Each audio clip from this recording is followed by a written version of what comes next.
সুপ্রিয় চাকরি প্রত্যাশী ভাই বোনেরা, জব একাডেমিতে স্বাগতম। আজকের আমি যে বিষয়টি নিয়ে আলোচনা করব সেটা হলো আমাদের চাকরিতে বাংলাদেশ বিষয়াবলী থেকে যে প্রশ্ন আসে ভাষা আন্দোলনের ঘটনা প্রবাহ। তো বাংলাদেশের ভাষা আন্দোলনের ঘটনা প্রবাহ এগুলো ধারাবাহিকভাবে আমি এই ভিডিওতে আলোচনা করব, যে 1947 সাল থেকে একেবারে আন্তর্জাতিক ভাষা দিবস পর্যন্ত যে ঘটনা প্রবাহ ছিল সেই সাল অনুযায়ী 1948, 1947, 1948, 1949, 51, 52 এরকম করে একেবারে আমাদের আন্তর্জাতিক মাতৃভাষা দিবস পর্যন্ত যে ঘটনাগুলো ছিল সেই ঘটনাগুলো ধারাবাহিকভাবে আমি আলোচনা করব এই ভিডিও। ভাষা আন্দোলনের ঘটনা প্রবাহগুলো নিয়ে আলোচনা করব, যে 1947 সালে কি হয়েছিল। 1948 সালে এরকম যে 1947 সালে 14 এবং 15 আগস্ট ভারত পাকিস্তান রাষ্ট্রের জন্ম হয়। 17 মে উর্দু সম্মেলন এ চৌধুরী খালিকুজ্জামান ঘোষণা করেন পাকিস্তানের রাষ্ট্রভাষা হবে উর্দু। জুলাইয়ে আলিগড় বিশ্ববিদ্যালয়ের উপাচার্য ডক্টর জিয়াউদ্দিন আহমেদ উর্দুকে পাকিস্তানের রাষ্ট্রভাষা করার সুপারিশ করেন। এর প্রতিবাদে ডক্টর মোহাম্মদ শহীদুল্লাহ দৈনিক আজাদ পত্রিকায় আমাদের ভাষা সমস্যা শিরোনামে একটি প্রবন্ধ লেখেন। 1 সেপ্টেম্বর ঢাকা বিশ্ববিদ্যালয়ের পদার্থবিজ্ঞানের অধ্যাপক আবুল কাশেমের নেতৃত্বে ভাষা আন্দোলন ভিত্তিক প্রথম সাংস্কৃতিক সংগঠন তমুদ্দিন মজলিস গঠিত হয়। এই সংগঠনের মুখপত্র সাপ্তাহিক সৈনিক। 15 সেপ্টেম্বর পাকিস্তানের রাষ্ট্রভাষা বাংলা না উর্দু শীর্ষক পুস্তিকাটি প্রকাশ করে তমুদ্দিন মজলিস। ভাষা আন্দোলনের প্রথম পুস্তিকার লেখক 3 জন, যথাক্রমে কাজী মোতাহার হোসেন, আবুল মনসুর আহমদ, অধ্যাপক আবুল কাশেম। ডিসেম্বরে কি হয়েছিল? 1947 সালের রাষ্ট্রভাষা সংগ্রাম পরিষদ গঠন করা হয়েছিল ডিসেম্বরে। তাহলে এগুলো 1947 সালের। তবে 1948 সালে কি ছিল? 4 জানুয়ারি শেখ মুজিবুর রহমানের নেতৃত্বে পূর্ব পাকিস্তান মুসলিম ছাত্রলীগ গঠিত হয়। 1948 সালে যে বঙ্গবন্ধু শেখ মুজিবুর রহমানের নেতৃত্বে পূর্ব পাকিস্তান মুসলিম ছাত্রলীগ গঠিত হয়। 25 ফেব্রুয়ারি পাকিস্তানের গণপরিষদে সদস্য ধীরেন্দ্রনাথ দত্ত গণপরিষদে উর্দু ও ইংরেজির পাশাপাশি বাংলা ভাষা ব্যবহারের দাবি জানান।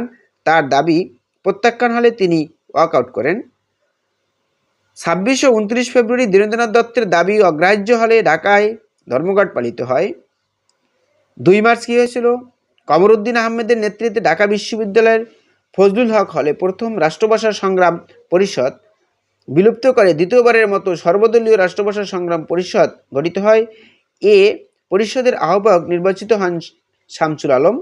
এই পরিষদ 11 মার্চ বাংলা ভাষার দাবিতে হরতাল পালন করে। 11 মার্চ 1948 থেকে 1952 সাল 11 মার্চ হরতাল চলাকালে পিকেটিংয়ের সময় বঙ্গবন্ধু শেখ মুজিবুর রহমান, শামসুল হক, অলি আহাদ, কাজী গোলাম মাহবুব সহ 69 জনকে গ্রেপ্তার করা হয়। এই দিনকে ভাষা দিবস পালনের ঘোষণা করা হয়। সর্বদলীয় রাষ্ট্রভাষা সংগ্রাম পরিষদ এই দিনটিকে ভাষা দিবস হিসেবে পালনের ঘোষণা দেয়।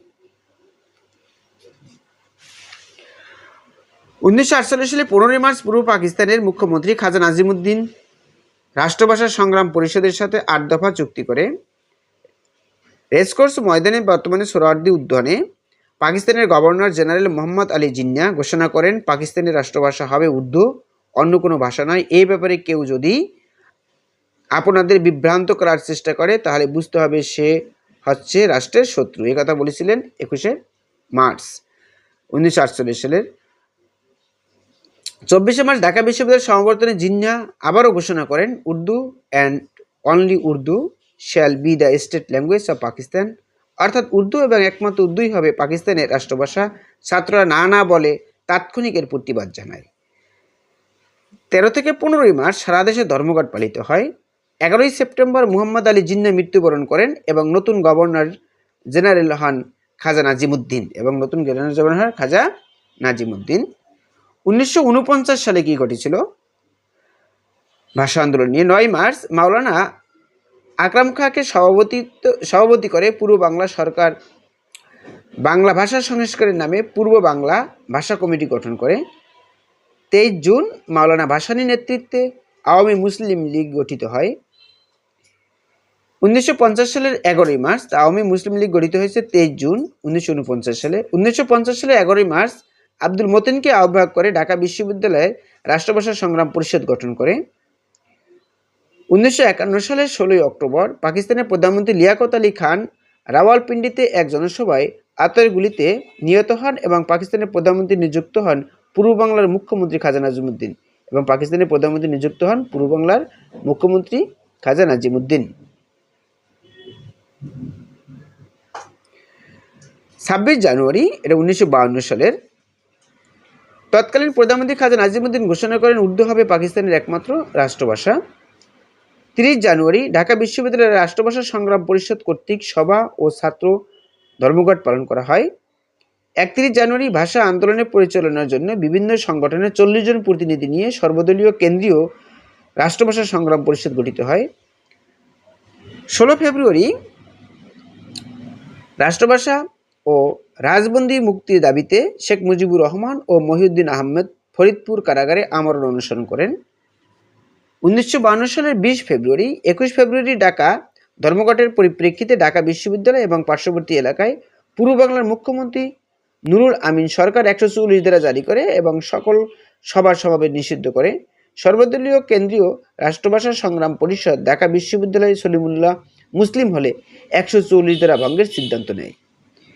1952 সালে 21 ফেব্রুয়ারি বৃহস্পতিবার 8 ফাল্গুন 1335 খ্রিস্টাব্দে কি হয়েছিল, ভাষা সৈনিক গাজীউল হকের সভাপতিত্বে ঢাকা বিশ্ববিদ্যালয়ের আমতলায় সকাল 10টায় সভার কার্যক্রম শুরু হয়। আব্দুল সামাদের পরামর্শে 10 জনের একটি করে দল বেরিয়ে 144 ধারা ভঙ্গ করার সিদ্ধান্ত নেয়। প্রথম দলের নেতৃত্ব দেন ঢাকা বিশ্ববিদ্যালয়ের ইতিহাস বিভাগের মেধাবী ছাত্র হাবিবুর রহমান, সাবেক প্রধান বিচারপতি। পুলিশের সাথে ছাত্র জনতার সংঘর্ষে এক পর্যায়ে পুলিশ মিছিলে গুলি চালালে শহীদ হন 1 নম্বর রফিক উদ্দিন, 2 নম্বর আব্দুল জব্বার, 3 নম্বর আব্দুল বরকত এবং 4 নম্বর আব্দুল সালাম সহ অনেকে। 22 ফেব্রুয়ারি চিকিৎসাধীন অবস্থায় শফিউর রহমান মারা যান। মাওলানা আব্দুল রশিদ তর্কবাগীশ ও আবুল কালাম শামসুদ্দিন প্রাদেশিক আইন পরিষদ থেকে পদত্যাগ করেন। 1953 সালের 21 ফেব্রুয়ারি দেশব্যাপী শহীদ দিবস পালন। এ ধারা বর্তমানেও প্রবাহমান। 1953 সালের 21 ফেব্রুয়ারি থেকে 1954 সালের 9 মে পাকিস্তান গণপরিষদ বাংলাকে দ্বিতীয় রাষ্ট্রভাষা হিসেবে স্বীকৃতি দেয়। 1954 সালের 9 মে পাকিস্তান গণপরিষদ বাংলাকে দ্বিতীয় রাষ্ট্রভাষা হিসেবে স্বীকৃতি দেয়। 1956 সালের 16 ফেব্রুয়ারি জাতীয় পরিষদ উর্দুর পাশাপাশি বাংলাকে রাষ্ট্রভাষা হিসেবে স্বীকৃতি দেয়। 1956 সালের 29 ফেব্রুয়ারি বাংলাকে পাকিস্তানের দ্বিতীয় রাষ্ট্রভাষা করার মর্যাদা দিয়ে সংবিধানের 214 1 নং অনুচ্ছেদে পরিবর্তন আনা হয়। অনুচ্ছেদটি ছিল the state language of Pakistan shall be Urdu and Bengali. 1975 সালের 12 মার্চ সরকারি কাজে বাংলা ভাষা ব্যবহারের নির্দেশ জারি করে বঙ্গবন্ধু শেখ মুজিবুর রহমান। 1987 সালে জাতীয় জীবনে সর্বস্তরে বাংলা ভাষা ব্যবহারের নিমিত্তে জাতীয় সংসদ আইন পাশ করে। 1999 সালের 17 নভেম্বর ইউনেস্কোর 31তম সাধারণ অধিবেশনে 21 ফেব্রুয়ারিকে আন্তর্জাতিক মাতৃভাষা দিবস হিসেবে স্বীকৃতি দেয়। 2000 সালে 21 ফেব্রুয়ারি আন্তর্জাতিকভাবে এই দিবস উদযাপন শুরু হয় এবং 188টি দেশ একত্রে আন্তর্জাতিক মাতৃভাষা দিবস পালন করে। সুপ্রিয় চাকরি প্রত্যাশী ভাই বোনেরা, জব একাডেমিতে স্বাগতম। আজকের এ পর্যন্তই। পরবর্তী কোনো ভিডিওতে আবার দেখা হবে। আমার এই ভিডিওটি যাদের দরকার তাদের কাছে ভিডিওটি শেয়ার করবেন এবং পৌঁছে দেবেন। আর আমার যদি চ্যানেলটি ভালো লাগে তা লাইক করবেন, কমেন্ট করবেন এবং সাবস্ক্রাইব করে আমার চ্যানেলের সাথে থাকবেন। ইনশাল্লাহ পরবর্তী কোনো ভিডিওতে আবার দেখা হবে।